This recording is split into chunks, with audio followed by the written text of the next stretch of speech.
Le Seigneur soit avec vous. Évangile de Jésus-Christ selon saint Luc. Gloire à toi, Seigneur.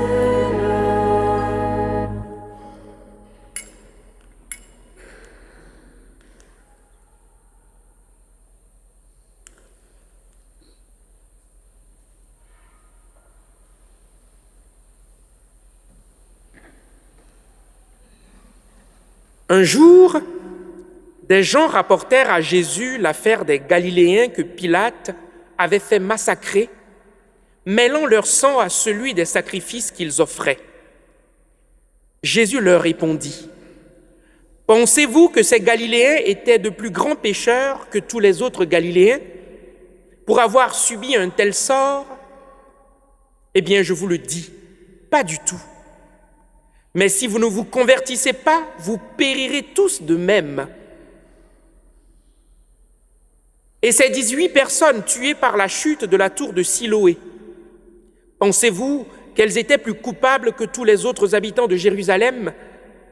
Eh bien, je vous le dis, pas du tout. Mais si vous ne vous convertissez pas, vous périrez tous de même. Jésus disait encore cette parabole. Quelqu'un avait un figuier planté dans sa vigne. Il vint chercher du fruit sur ce figuier et n'en trouva pas. Il dit alors à son vigneron: « Voilà 3 ans que je viens chercher du fruit sur ce figuier et je n'en trouve pas. Coupe-le. À quoi bon le laisser épuiser le sol ?» Mais le vigneron lui répondit: « Maître, laisse-le encore cette année, le temps que je bêche autour pour y mettre du fumier. Peut-être donnera-t-il du fruit à l'avenir. Sinon, tu le couperas. » Acclamons la parole de Dieu. Louange à toi, Seigneur Jésus. Gloire au Christ, sagesse éternelle de Dieu vivant. Gloire à toi, Seigneur.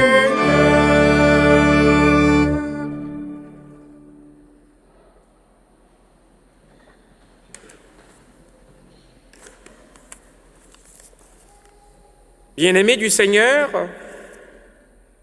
dans la première lecture que nous venons d'écouter, nous avons été témoins des débuts encore hésitants de la vocation de Moïse. Moïse, appelé du milieu du peuple d'Israël, eh bien, reçoit de Dieu pour cette première rencontre une mission. Il est intéressant de voir ce qu'il est à ses débuts, craintif, pusillanime. Que faire? Et cette image contraste fort avec ce qu'il est devenu des années plus tard, après avoir présidé à la destinée du peuple d'Israël. Et c'est ça que je veux relever. Est-ce que nous nous rappelons un peu les débuts de notre vocation de chrétien? Même si on a été baptisé enfant. Les débuts de ce qui a marqué nos pas, a fait avancer nos pas, jusqu'à ce que nous soyons encore là aujourd'hui, présents, fidèles aux célébrations dominicales. Il est important que dans notre cheminement de foi, nous prenions de l'assurance.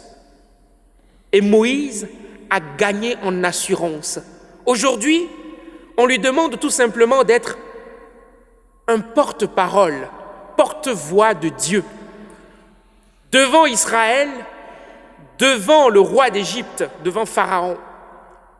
Et à la fin, il sera non seulement porte-voix de Dieu, mais aussi porte-voix des hommes, un avocat accompli.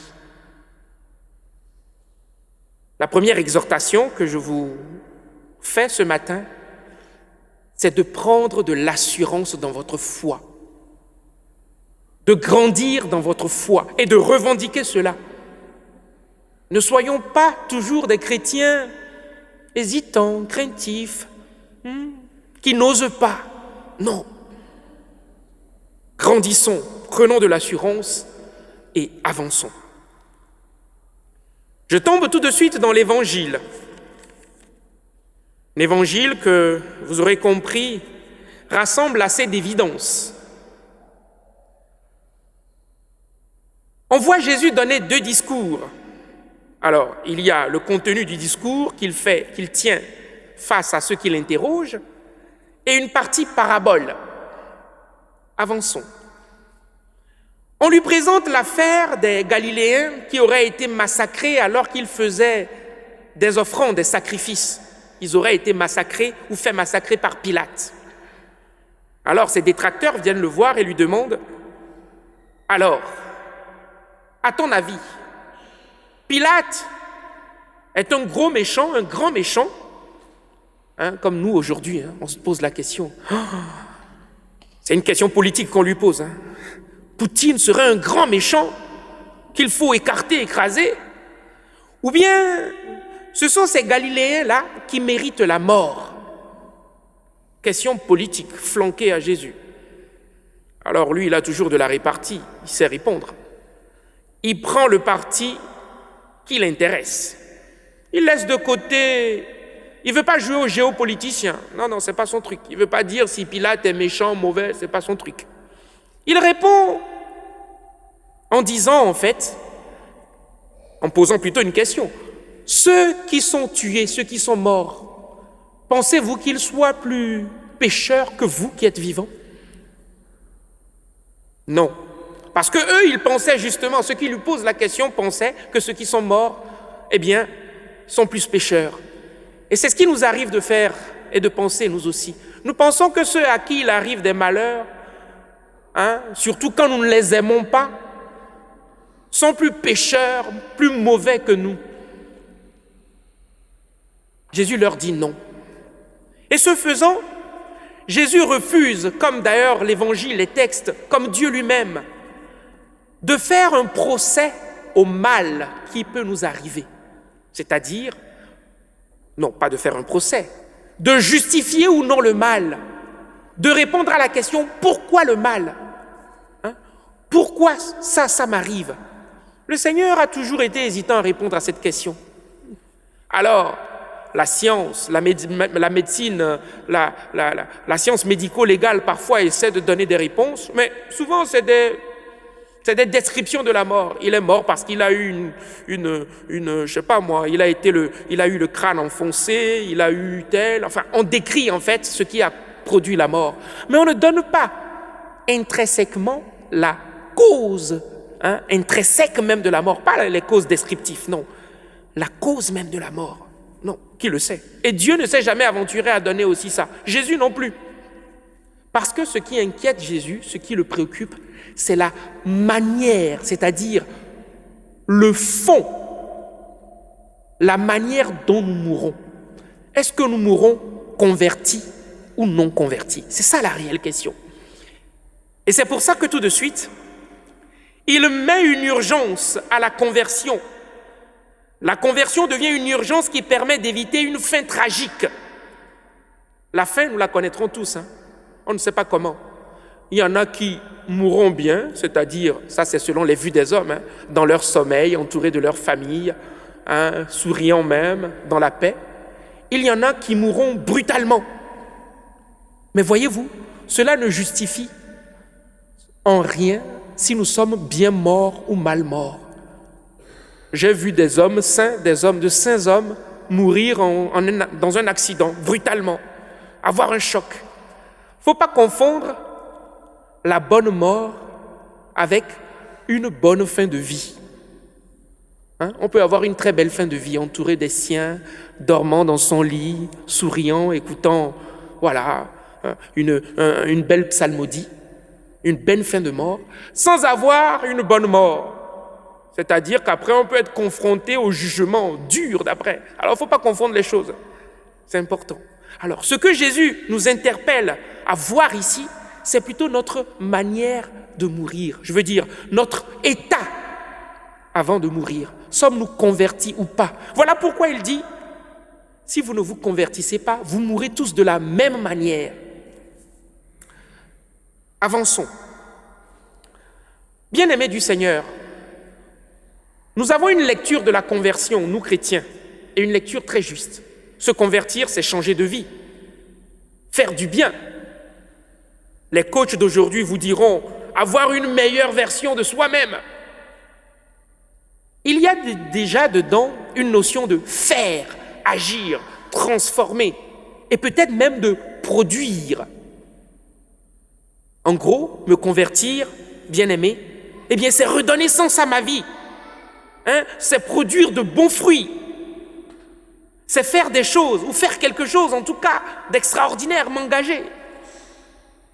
Et c'est ce que faisaient ceux qui ont été écrasés, tués d'abord par la tour de Siloé, et ce que faisaient aussi les Galiléens qui ont été écrasés, faits tuer par Pilate. Je vous explique. Que faisaient-ils, ces Galiléens? On l'a bien dit, Ils faisaient des offrandes et ils ont été massacrés. On voit bien que c'était des croyants. Ils faisaient des sacrifices, des offrandes. À quoi servent les offrandes? À demander une bonne vie. On fait le sacrifice, on prie. Pourquoi nous sommes là? Pour faire non seulement allégeance au Seigneur, parce que nous sommes croyants, mais aussi pour lui plaire, pour attirer ses faveurs, pour au moins toucher le bonheur. C'est pour ça. Mais c'est en plein sacrifice qu'ils ont été écrasés. C'est en cela que leur mort est surtout tragique. En fait, ils sont morts alors qu'ils faisaient ce qu'ils doivent faire pour éviter de mal mourir. C'est ça la tragédie. Et ceux qui ont été écrasés par la tour de Siloé, la symbolique est encore plus vivante parce que la tour de Siloé, vous savez, la piscine de Siloé, c'est la piscine de la vie, où on va se plonger pour retrouver la santé, la force, pour être restauré. Donc la tour symbolise un peu le lieu où on va vers la vie. Et c'est cette tour qui écrase des vivants. Vous voyez la tragédie de l'affaire? Et donc, le Seigneur nous dit, en fait, ce n'est pas toujours en faisant que nous arrivons à bien mourir. Parfois, la conversion, c'est de ne rien faire et de se laisser transformer par Dieu. La conversion, ce n'est pas toujours vouloir donner un sens à sa vie.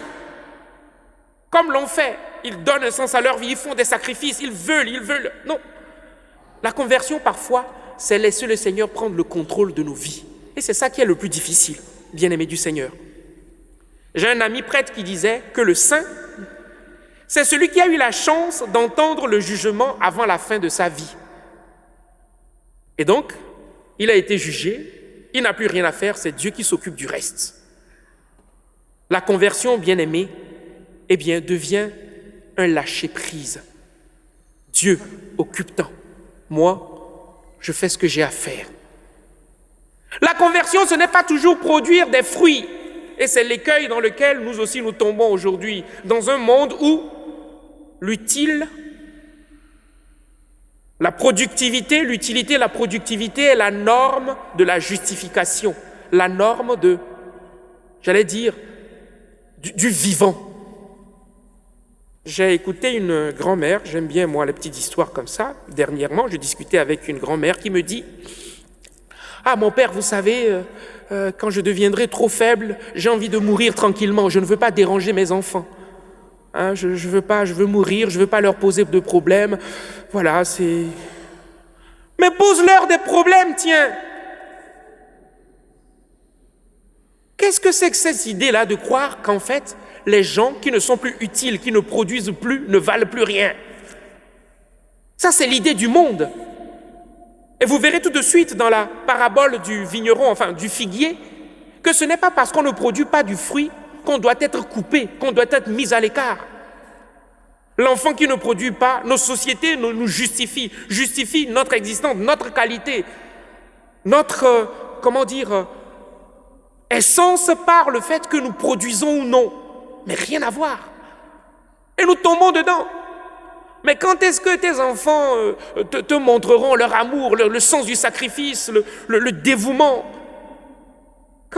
c'est quand on est faible, quand on ne peut plus rien, justement. Si on était tous forts, et on n'aurait même pas besoin de Dieu. C'est quoi ce monde-là, mon Dieu? Je m'interroge. Ben oui, les faibles ont leur place, les gens qui ne produisent pas ont leur place. D'ailleurs, le figuier, vous avez entendu, il ne produit pas. D'abord, c'est déjà à se demander, mais qu'est-ce qu'un figuier fait dans une vigne? C'est ça un peu le contraste, le vigneron qui doit couper le figuier.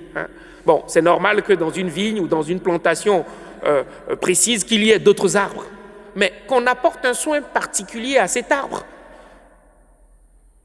et qu'on demande à un vigneron de le couper parce qu'on ne trouve pas de fruits, déjà il y a une question. Et le vigneron fait cette belle réponse. Mais attends, patiente, maître, patiente. Je m'occupe de le nourrir, de mettre du fumier, de l'entretenir.